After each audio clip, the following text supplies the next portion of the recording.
Bonjour à tous. Aujourd'hui, je vais faire une petite vidéo sur la méthode tryparse de int. Certains m'ont posé la question, m'ont dit que la vidéo numéro 7 n'était pas assez claire. Donc, je vais l'expliquer un peu plus ici. C'est vrai que les premières vidéos n'étaient pas très professionnelles. Donc, si vous ne comprenez pas quelque chose, n'hésitez pas à me le dire. Comme ça, je la ferai une nouvelle vidéo ou alors je la compléterai. Donc, tryparse, c'est une méthode qui appartient à la classe int, des entiers int. Et cette méthode, qu'est-ce qu'elle fait?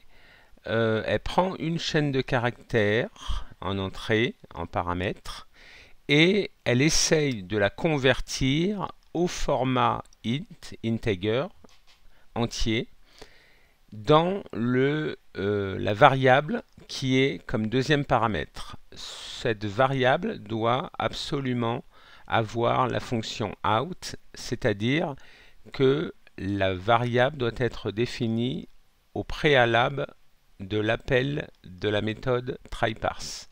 D'où ma définition juste à la ligne d'avant. Donc cette méthode va prendre ma chaîne de caractères, va essayer de la convertir en format entier et va mettre le résultat dans la variable non. S'il peut la convertir, s'il ne peut pas, eh ben, il ne changera pas sa valeur. Ça veut dire que cette méthode renvoie un booléen, c'est-à-dire une valeur vraie ou fausse, et en fonction de cette valeur, vraie ou fausse, la valeur nombre va être affectée ou pas. Donc là, j'essaye de convertir ma chaîne de caractères espace. Alors on va commencer par simple.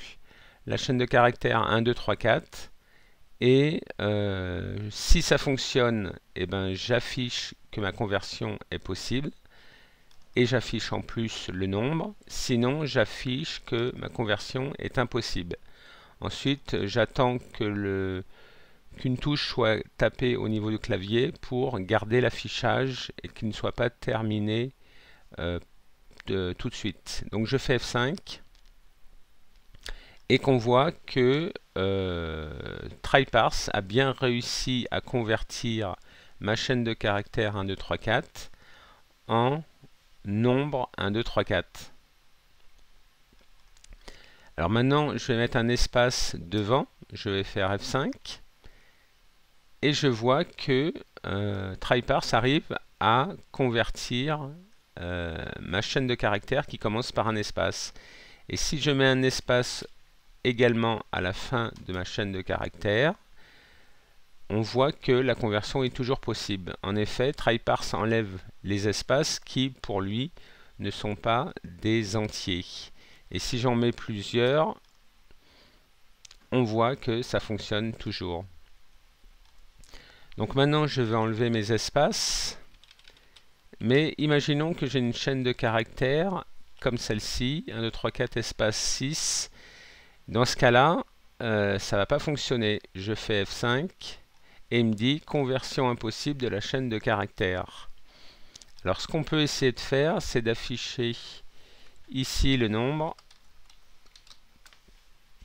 et comme ça on va voir sa valeur. Donc là on voit que il n'a pas réussi à convertir la chaîne de caractères et il a gardé la valeur qui est ici définie par défaut, c'est-à-dire 0 quand on initialise un nombre, on le déclare pour la première fois. Donc là il faudrait un espace. Voilà, donc ma méthode tryparse a renvoyé un booléen en disant cette chaîne de caractères je ne peux pas la convertir, donc j'exécute cette ligne de code. Voilà. Et si vous faites CTRL espace sur int, vous voyez les différentes méthodes que vous avez.